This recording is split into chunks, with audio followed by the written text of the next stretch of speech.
এর মধ্যে আরও একটি খবরে রীতিমতো হতবাক, আত্মহত্যার চেষ্টা করেছেন নরেন্দ্র মোদী। কিন্তু হঠাৎ করে কেন আত্মহত্যার চেষ্টা করেছেন ভারতের এই প্রধানমন্ত্রী, জানাচ্ছেন সহকর্মী শাহাদাত রিফাত। তো সর্বশেষ পাওয়া তথ্য অনুযায়ী ভারতের প্রধানমন্ত্রী নরেন্দ্র মোদী এই মুহূর্তে বাসাতেই খুব গোপনে তার চিকিৎসা নিচ্ছেন। হাসপাতালে ভর্তি করলে বিষয়টা জানাজানি হয়ে যাবে। আওয়ামী লীগকে সাপোর্ট করার কারণেও এরই মাঝখানে নরেন্দ্র মোদীর এমন কর্মকাণ্ড স্পষ্ট প্রকাশ করে তার মানসিক ভারসাম্য আসলে এই মুহূর্তে নাই। ভাই, মোদির টেনশন তো দিন দিন ডক্টর মোহাম্মদ ইউনূস স্যার বাড়াই দিচ্ছে। মোদি কখন কি করে বসে তো ঠিক নাই। তার আশেপাশের লোকজন একটু বাড়াই রাখেন মোদির আশেপাশে। হ্যাঁ, মোদির আশেপাশে লোকজন বাড়াই রাখেন, যে কোনো সময় একটা হার্ট অ্যাটাকও করতে পারে অথবা নিজেই পরে যাওয়ার প্ল্যান করতে পারে। তারও আশেপাশের লোকজন বেশি করে রাখেন। ইউরোপীয় ইউনিয়নের ভিসা সেন্টার দিল্লি থেকে সরানো। ডক্টর মোহাম্মদ ইউনূস বলছেন যে এটি হয় ঢাকায় সরাতে অথবা অন্য কোনো দেশে। খুব একটা কঠিন বাস্তবতা তিনি তুলে ধরলেন। এর থেকেই বোঝা যায় যে বাংলাদেশের সাথে ভারতের সম্পর্ক এখন কোন পর্যায়ে। প্রিয় দর্শক, গাদা নাকি পানি খায় একটু ঘোলাটে করে। গাদা নাকি সরাসরি পানি খেতে পছন্দ করে না। ভারতের গাদা এসেছে বাংলাদেশে আর বলে গিয়েছে যে আমরা পরস্পরের সাথে সম্পর্ক বৃদ্ধি করতে চাই, আমরা পরস্পরের সাথে সম্পর্ক অবনতি হতে আসি নাই। তুরস্ক, চীন, পাকিস্তান সঙ্গে আরো বেশ কিছু দেশ এগিয়ে আসছে বাংলাদেশের পাশে। টনক নড়েছে ভারতের, আর তাই দ্রুত ভারত বুঝতে পারছে যে বাংলাদেশকে ধমক দিয়ে কাজ হবে না। ভয় কিছু নাই, চোখে চোখ রেখে কথা বলবে। যে উপদেশটা চোখে চোখ রেখে কথা বলতে পারবে না, ওই উপদেশটাকে রাখাই দরকার নাই। এরকম উপদেশটা আমাদের দরকার নাই, সাহসী উপদেশটা দরকার আমাদের। আওয়ামী লীগের 4 জনকে গ্রেপ্তার করা হয়েছে ইন্ডিয়াতে, দাদাবাবুদের দেশে। কি জন্য জানেন? লুচ্চামি করার জন্য। খুবই চাঞ্চল্যকর একটি তথ্য জনাব ইলিয়াস হুসাইন তার ফেসবুক পেজে শেয়ার করেছেন। বাংলাদেশের ইতিহাসে আসিফ নজরুল প্রথম বাকিতে ঘুষ লেনদেন পদ্ধতি চালু করতে যাচ্ছেন। আসিফ নজরুল যে 200 কোটি টাকার বিনিময়ে তাকে দুদকের চেয়ারম্যান করছেন, এর সত্যতা কতটুকু? প্রিয় দর্শক শ্রোতা, আসসালামু আলাইকুম। নতুন একটা নিউজ ভিডিওতে আপনাদের জানাচ্ছি স্বাগতম। এইমাত্র পাওয়া তাজা এবং গরম খবর। আজকের এই ভিডিওটা কতটা গুরুত্বপূর্ণ কোন বিষয় নিয়ে হতে চলেছে আপনারা ইতিমধ্যে ভিডিওর অংশ বেশি দেখেই বুঝিয়ে গিয়েছেন কতটা চাঞ্চল্যকর এবং ইন্টারেস্টিং আজকের এই ভিডিওটি। কিভাবে ডক্টর মোহাম্মদ ইউনূস সবাইকে হাঁটিয়ে দিচ্ছেন। আওয়ামী লীগ তো আর জীবনে ক্ষমতায় আসতেই পারবে না, এমনটা জানিয়েছে ডক্টর মোহাম্মদ ইউনূস। প্রিয় দর্শক শ্রোতা, ভিডিওর অংশ বেশি দেখে কিন্তু আপনারা বুঝেই গিয়েছেন। আমি আর বেশি কথা না বলে বিস্তারিত ভিডিওতে নিয়ে যাবো। তার আগে আপনাদের কাছে ছোট্ট একটা রিকোয়েস্ট থাকবে, যারা এরকম লাইভ নিউজ পেতে পছন্দ করেন দ্রুত চ্যানেল সাবস্ক্রাইব করে আমাদের সাথেই থাকবেন। ইতিমধ্যে সাবস্ক্রাইব করে দিয়েছেন, তাদের জানাচ্ছি অসংখ্য ধন্যবাদ। প্রিয় দর্শক শ্রোতা, চলুন তাহলে এই ভিডিওতে একটু লাইক করে দিয়ে আমরা বিস্তারিত ভিডিওগুলো মোবাইলের স্ক্রিন থেকে ধারাবাহিকভাবে একের পর এক দেখে আসি। পররাষ্ট্র সচিব আসছে একটা টিম নিয়ে, যে বাংলাদেশকে কোনো রকম হাত পা ধরে টইয়া তেল তুলা দিয়ে টিয়া পাও ধরে যে ভাই মাফ চাই, ক্ষমা করে দাও, ভুল হয়ে গেছে। ওই যে শুভেন্দ্র অধিকারী, ওটা পাগল, ওটা একটা ছাগল, ওটা আমাদের দলে নাই, এ যা বলছে এটা আমাদের রাষ্ট্রীয় কথা না।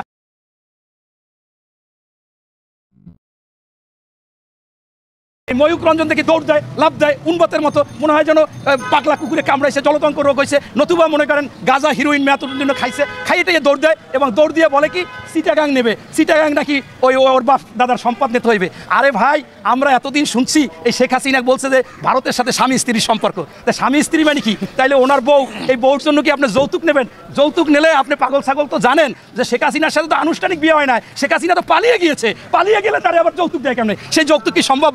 কোনো গিফট বা উপহার, যৌতুক কোনো কিছুই সম্ভব না। যদি পালাইয়ে না যাইতো, মোদির সাথে যদি বাংলাদেশে আনুষ্ঠানিক বিয়ে টিয়ে হইতো, তাহলে বাংলাদেশের মানুষজন চিন্তা করতো যে কিছু একটা দেওয়া যায় কিনা। তো তুমি যে পাগল, এই ময়ূক রঞ্জন কিলি বলা যায় চিটাগাং চলে যাচ্ছে, এই ফেনীতে এইখানে হবে। আরে ভাই আসো না, তোমাদের ট্যাংরি ভাঙিয়ে দেওয়া হবে, তোমাদের ভারতের অস্তিত্ব থাকবে না। তোমরা যে ফকির ভিক্ষা করতে চাও, বাংলাদেশ থেকে অর্থ নিতে চাও, তোমাদের বাংলাদেশের লোকজন চাকরি করে, বাংলাদেশ থেকে সব, এটা কোনো সময় হবে না। ইতিমধ্যে আপনারা দেখেছেন ভারতের টেলিভিশনগুলো দেখাচ্ছে পেঁয়াজ পচে গেছে, আলু পচে গেছে। আরে বাংলাদেশের মানুষ এরা সাহসী, এরা ইমানি, বাংলাদেশের 93% মুসলমান, এদের ইমানি শক্তি আছে। তোদের পেঁয়াজ আর খাবে না, তোদের আলু আর খাবে না, তোদের পেঁয়াজ আলু পচবে, কৃষকের মাথায় হাত হবে, তোরা ওখানে কাঁদবি। অলরেডি কান্নাকাটি শুরু করে দিয়েছে, কারণ ওই পেঁয়াজ পচে যাচ্ছে, আলু পচে যাচ্ছে, তারা সরকারের বিরুদ্ধে অবস্থান নিয়েছে যে কেন তোমরা এই সমস্ত করলা। আরে ভাই, আলু ইতিমধ্যে বাংলাদেশ থেকে সিদ্ধান্ত নিচ্ছে, পেঁয়াজ সিদ্ধান্ত নিচ্ছে কোন কোন দেশ থেকে আনবে, চায়না থেকে আনবে, আপনার জার্মানি থেকে আনবে, যেখান থেকে আনবে সেই নামে, পাকিস্তান থেকে আনবে, কিন্তু ভারতের নাম নাই।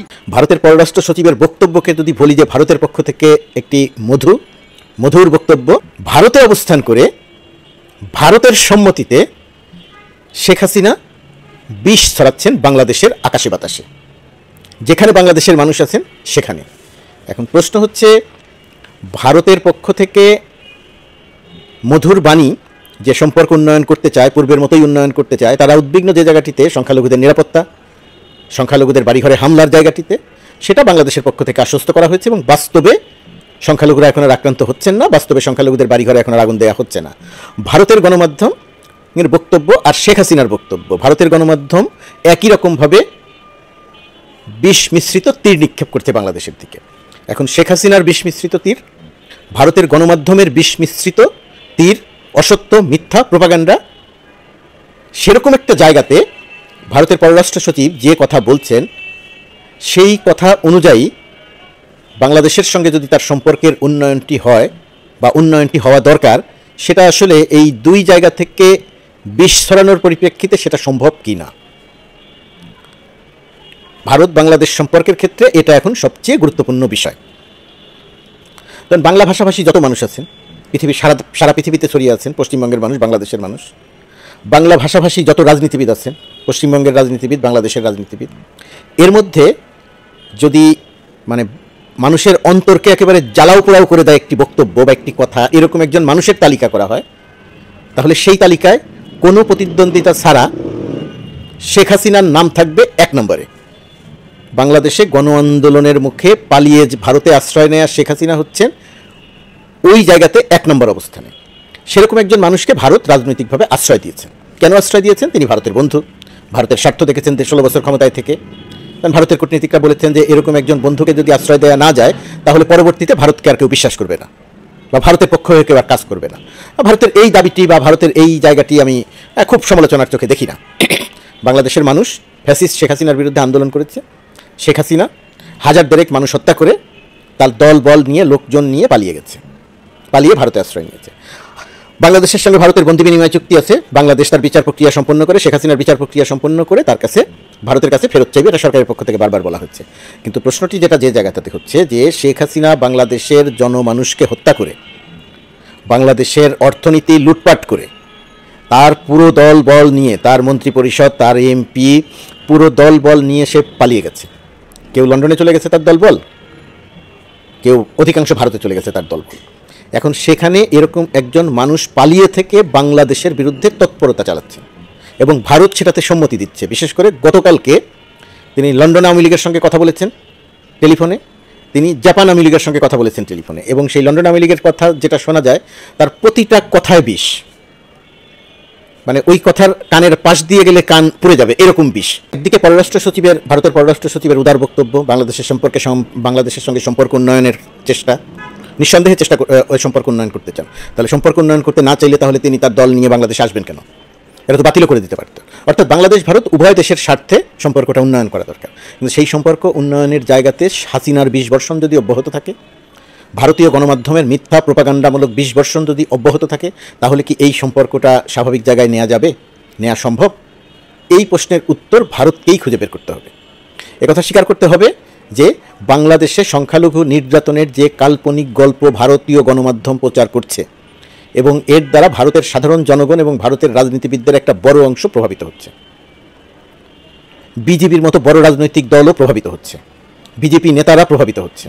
এখন তারা এটা জেনে হোক না জেনে হোক, না বুঝে হোক, জেনে হোক না জেনে হোক, বুঝে হোক না বুঝে হোক, বা উদ্দেশ্যমূলকভাবে হোক, যে কোনো কারণেই হোক তারা সেটা করছেন। কিন্তু বাংলাদেশে বাস্তবে তেমন কোনো ঘটনা ঘটছে না।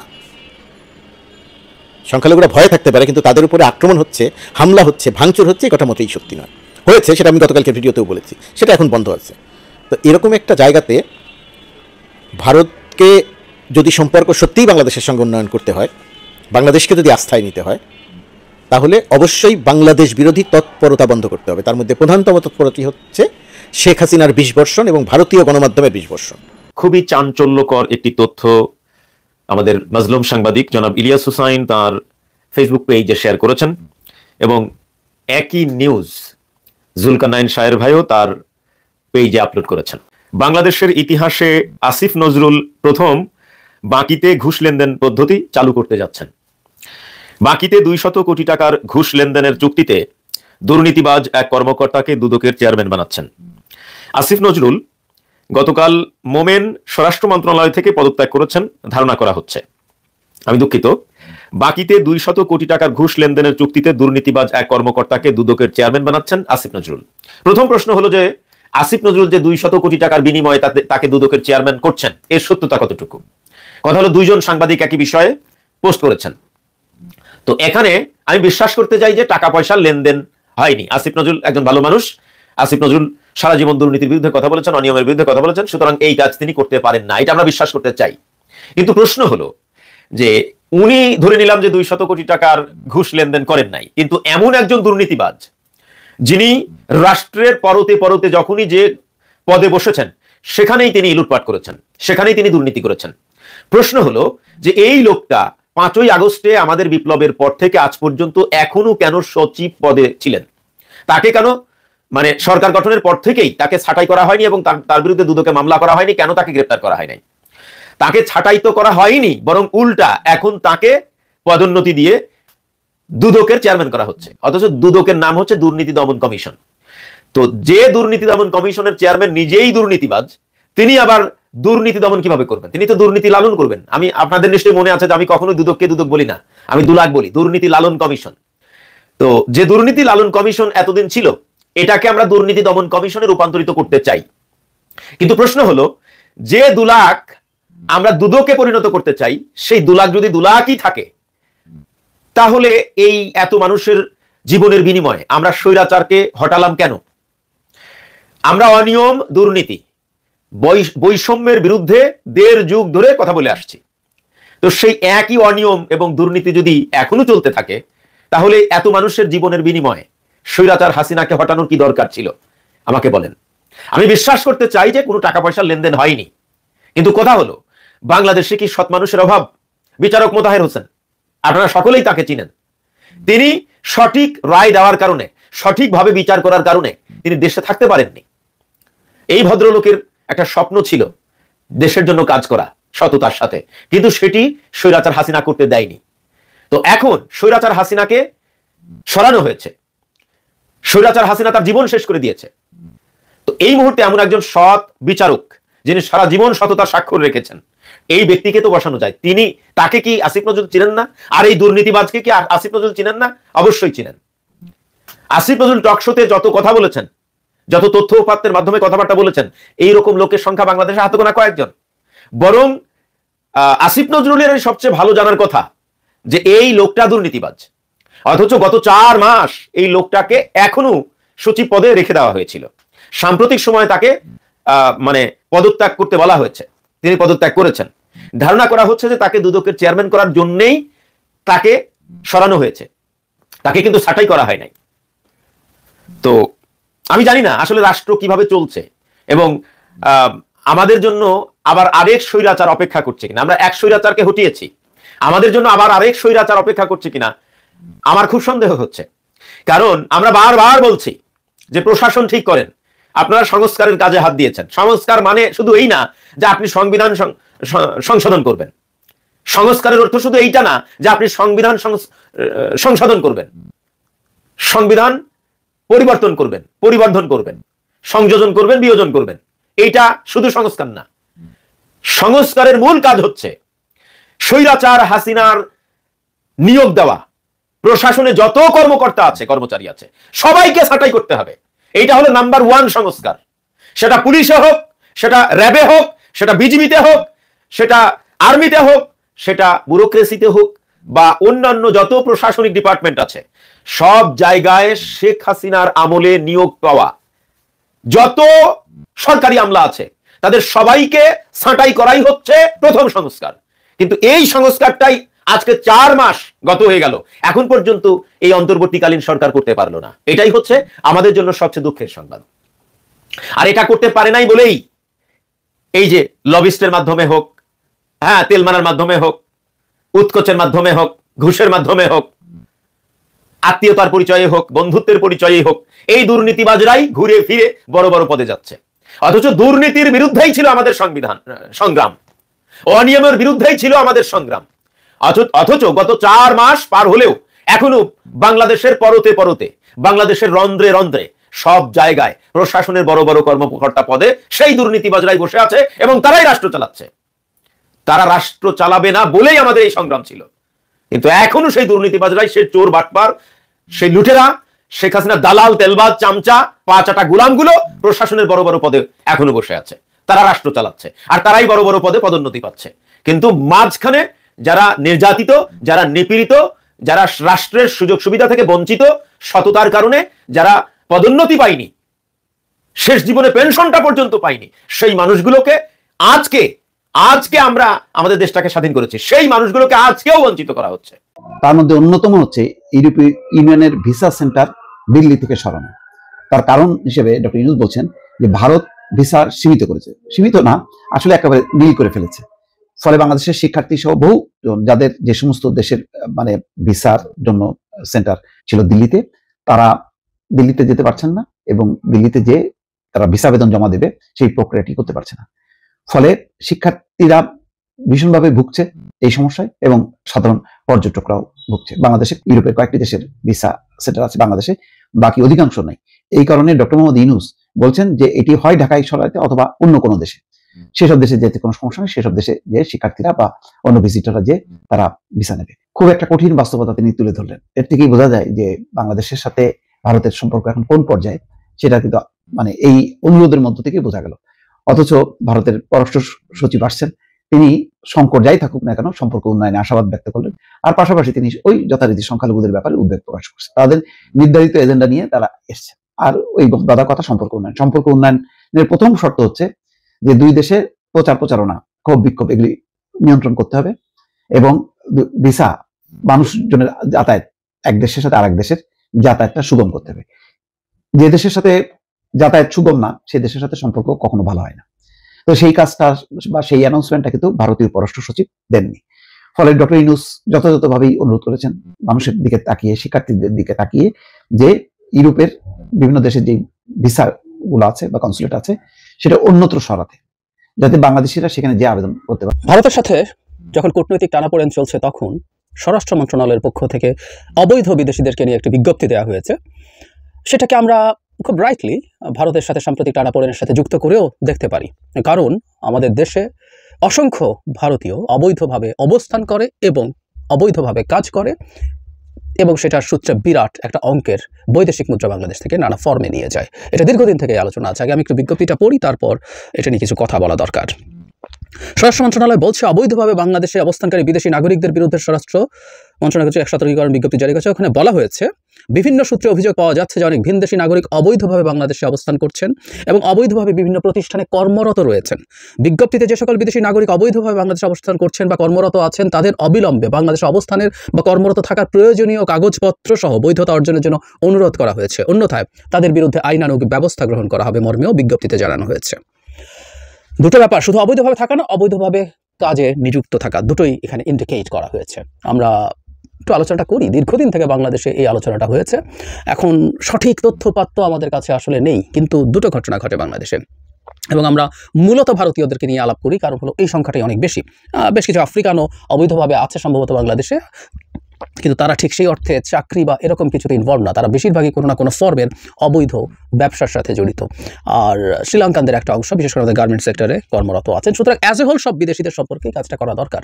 কিন্তু কি ঘটে, একটা হচ্ছে আমাদের দেশে যারা কাজ করতে আসেন, ভারতীয়দের কথা বলছি, যদি তাদের মধ্যে তারা ওয়ার্ক পারমিট মানে কাজ করার মতো করতে এসছেন, তারা ওয়ার্ক পারমিট নিচ্ছেন, নিয়ে কাজ করছেন, চাকরিতে নিযুক্ত আছেন, এভাবে তারা আসলে এটাকে দেখান না। এভাবে যদি দেখান, আপনার যে বেতন আপনি পান সেই বেতনের আয়কর হবে, 20% আয়কর দিতে হয়, সেটা ফাঁকি দেওয়ার জন্য তারা কাজটা করেন। এবং প্রায় সবাই আসলে এখানে ট্যুরিস্ট ভিসা দেখিয়ে কাজ করে যান, মাসের পর মাস, বছরের পর বছর, সেটা রিনিউ করিয়ে এই ঘটনাটা অলমোস্ট ওপেন সিক্রেট, এটা ঘটছেই। আর বাংলাদেশের শ্রমবাজারের ওপরে যে চরম সংকট তৈরি করছে এই বিদেশিরা, সেটা একটু বলা দরকার। যেমন ধরি কিছু বিদেশিকে চাকরিতে আসলে এক ধরনের ইনএভিটেবল ব্যাপার। আমরা বিশেষ করে গার্মেন্টস সেক্টরে যেখানে প্রচুর ভারতীয় এবং শ্রীলঙ্কান কাজ করেন, তাদের সাথে কিছু জায়গায় যথেষ্ট যোগ্য বাংলাদেশে পাওয়া যায় না, এরকম আলাপ আমি অন ক্যামেরা আমি গার্মেন্ট ইন্ডাস্ট্রি মালিকদেরকে বলতে শুনেছি, ব্যক্তিগত পর্যায়ে এরকম তথ্য জেনেছি। সুতরাং কিছু ক্ষেত্রে এটা লাগবে, কিন্তু যাদেরও লাগবে তারাও জেনুইন কাগজপত্র দিয়ে কাজ করছে কিনা এটা আমাদের নিশ্চিত করতে হবে। এই দেশ থেকে টাকা নিয়ে যাবে কিন্তু ইনকাম ট্যাক্স দেবে না, সেটা হতে পারে না। কিন্তু আরেকটা ভয়ঙ্কর ঘটনা ঘটে, কোনো একটা প্রতিষ্ঠানে যখন ওপরের দিকে একজন ভারতীয় বা শ্রীলঙ্কান উঁচু পজিশনে থাকে, এটা ভারতীয়দের ক্ষেত্রে অনেক বেশি ঘটে, তারা এমন সব পজিশনে ভারতীয়দেরকে আবার আনতে শুরু করে যেসব জায়গায় বাংলাদেশিরা কাজ পেতে পারত। এই জায়গাগুলোতে একটু জুনিয়র ম্যানেজমেন্ট পজিশনগুলোতে বাংলাদেশিদের কাজের সুযোগ নষ্ট হচ্ছে শুধুমাত্র ভারতীয়দের কারণে। আমি আবারও বলছি, কিছু ক্ষেত্রে আসলে এক ধরনের অনিবার্যতা আছে, এটা ইনএভিটেবল, এটা হয়তো আমাদের লাগবেই, বিশেষ করে আমাদের ভাষাগত ইংরেজির দক্ষতা সংকটের কারণে এটা হয়। আর অনেক ক্ষেত্রেই আসলে এই সংখ্যাটা অনেক ক্ষেত্রেই আসলে এটা প্রয়োজন নাই। তারা তাদের এক ধরনের দেশের জাতীয়তাবাদের ফলে তারা তাদের দেশের মানুষজন নিয়ে আসেন, তাদের আত্মীয় স্বজন, বন্ধু বান্ধব বা পরিচিতদেরকে আনিয়ে তারা তাদের যেসব পজিশনে আসলে দরকার ছিল না সেগুলোতে কাজ করান। সুতরাং এইসব অবৈধ যারা কর্মী আছেন তাদেরকে নিশ্চিতভাবেই সরকারের উচিত ডিটেক্ট করা এবং তাদেরকে ফেরত পাঠানো। তারা বাংলাদেশে যদি কাজ করতেও হয় বৈধ কাগজপত্র নিয়ে, বৈধ ইনকাম ট্যাক্স নিয়ে করতে হবে।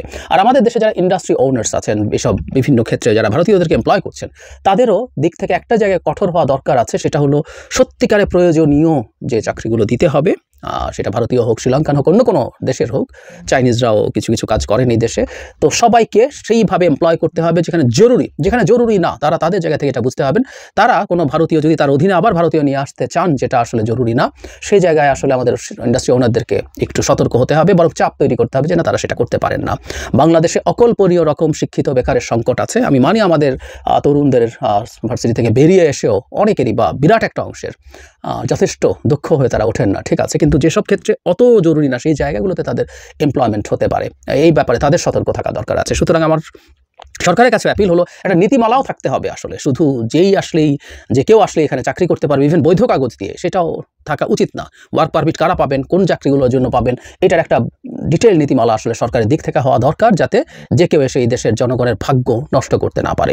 ভারত বাংলাদেশ থেকে কত টাকা নিয়ে যায় এটা নিয়ে নানান ডিবেট দীর্ঘ সময় হয়েছে, কত সংখ্যক তারা এখানে আছেন, নানা ডিবেট আছে। আমি সংখ্যা এবং অঙ্কের আলোচনায় যাচ্ছি না, কিন্তু যে অঙ্ক আমাদের সামনে এসছে সেটা বিভিন্ন সোর্স থেকে বৈধ অবৈধ পথে 5 থেকে 10 বিলিয়ন ডলার, তারা মানে কমপক্ষে $5 বিলিয়ন যদি হয় অঙ্কটা অনেক।